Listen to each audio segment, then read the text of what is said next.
Aujourd'hui, un des premiers constats comme ça de but en blanc, j'aurais tendance à dire que on est en manque évident de commerce de proximité sur notre secteur. En fait, c'est un quartier qui a été, il y a plusieurs années de cela. Moi, je suis dans la rue depuis fin 2014, mais voilà, qui avait la réputation d'être très très dynamique, très, voilà, très vivant. C'était un petit faubourg, un petit village où tout le monde se connaît, les gens se tutoient beaucoup. Ils se rencontrent quotidiennement. Il y a beaucoup de commerçants aussi qui habitent aussi la rue. Enfin voilà, c'est ça qui crée aussi cette ambiance-là assez particulière qui n'existe peut-être que, qui est en tout cas propre à la rue Stalingrad et qui fait que ça donne vraiment une âme à ce quartier-là, par rapport à d'autres quartiers qui vont être peut-être un peu plus froids en tout cas. Mais ces dernières années, malgré tout, voilà, on voit que les commerces, il y a de plus en plus de rideaux fermés et que voilà, toute cette ambiance, tout ce dynamisme a tendance à s'endormir un peu. Enfin, il n'y a rien autour d'ici, à part nous, les petits bars qu'on est là, il n'y a rien. Du coup, c'est pas ici que ça bouge le plus, quoi. Ou alors c'est pas suffisant. Ou c'est pas suffisant. Ouais. Pourtant, voilà, on a pas mal de lycées et de collèges autour, on a pas mal d'entreprises, on se dit, bon, bah, c'est quand même un secteur qui bouge un peu, où il y a du monde. Bah, en fait, il y a juste les travailleurs et les lycéens, et puis dès qu'ils partent, il n'y a plus personne, quoi.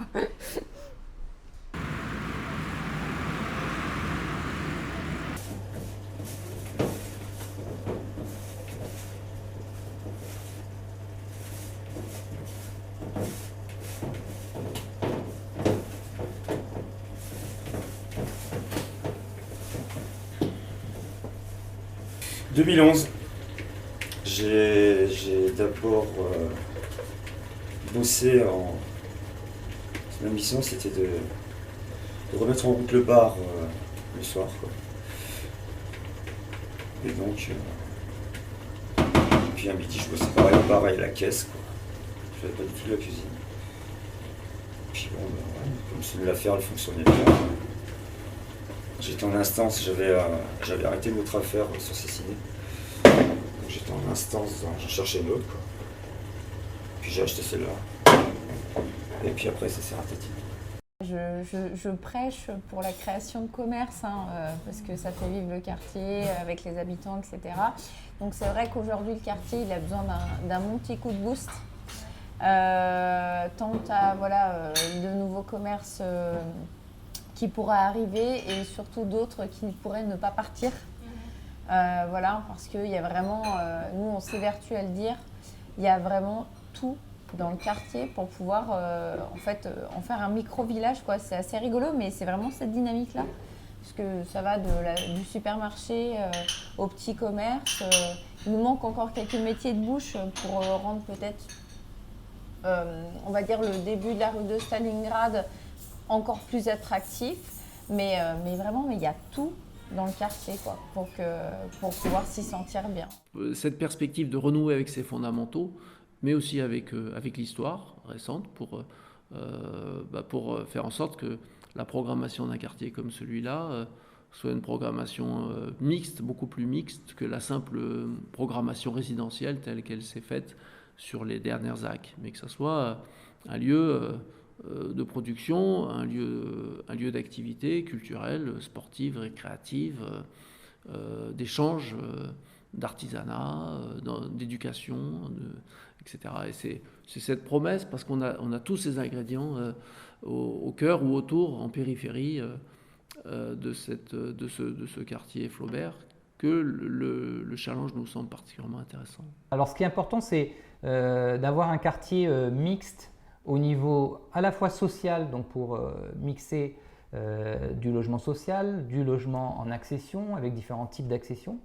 Donc l'idée, c'est d'avoir un accès au logement pour tous, et puis aussi de l'activité. Sur le même quartier, on a donc, historiquement, c'est un quartier d'activité, donc conserver cette dimension d'activité sur le quartier, qu'il s'agisse d'activités diverses, ça peut être, ça va de l'activité artistique, associative ou même de l'activité tertiaire. Ces deux jardins, ils ont la particularité que ce sont des lieux collectifs avant tout. C'est-à-dire qu'on jardine, on cuisine et on bricole ensemble. C'est pas des parcelles individuelles. Mais c'est des lieux de vie. Du coup, c'est des lieux de vie, de rencontres et il se passe de belles choses. On est sur une chaîne logique permanente. En fait, il faut toujours essayer. Il y a toujours. On revient toujours à la terre. La boucle de la vie, c'est ça. À un moment donné, tout ce qu'on fait, tout ce qu'on fabrique, tout ce qu'on transforme, ça revient au même endroit. Donc, il faut essayer de réfléchir à ça sur toute la durée de vie du produit. Et on a des actions on se doit d'agir là-dessus. Je dirais qu'en plus, ça ne coûte pas grand-chose, mais ça peut rapporter gros. Sur le quartier Flaubert, donc nous avons l'un de nos sites d'activité qui est la ressourcerie d'Ulysse Grenoble Solidarité, donc qui est un site sur lequel on collecte, on trie, on valorise des objets en fin de vie auxquels on essaie de donner justement une deuxième vie pour éviter qu'ils ne soient trop vite enfouis, incinérés et que ça devienne un problème de gestion environnementale avec des coûts qui ne sont pas neutres. Ici c'est un chantier d'insertion et en fait on fait travailler des personnes en insertion donc qui ont un peu des difficultés à trouver du travail, à s'insérer sur le marché du travail et moi je les fais travailler au quotidien. Donc les gens qui vont travailler ici, ça va être des manutentionnaires, ça va être des agents de tri, des personnes qui vont réceptionner des dons, tester des choses, arranger le magasin et puis faire de la vente. Il s'agit de faire les bons choix, de rénover là où c'est possible, de développer avec des entreprises et de l'économie partout où c'est possible, de créer de la valeur, d'apporter de la richesse, pas seulement des logements, mais l'activité économique effectivement sera primordiale. Et rénover partout où c'est possible, puisqu'il y a quand même des friches qui sont non occupées aujourd'hui. Donc on peut récupérer des déchets propres, carton, plastique, choses comme ça. Et là, je travaille sur la récupération des biodéchets. Donc là, c'est les déchets alimentaires chez les restaurateurs. On travaille sur cette réflexion-là avec une vingtaine de restaurateurs grenoblois. J'ai rendez-vous avec eux demain.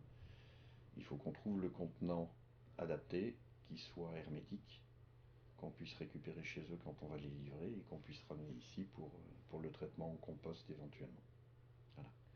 Donc c'est une chaîne complète qui doit être faite pour que, un, les véhicules ne tournent jamais à vide, et puis deux, que dans ces rotations, on puisse participer au traitement de certaines problématiques qu'on rencontre tous les jours.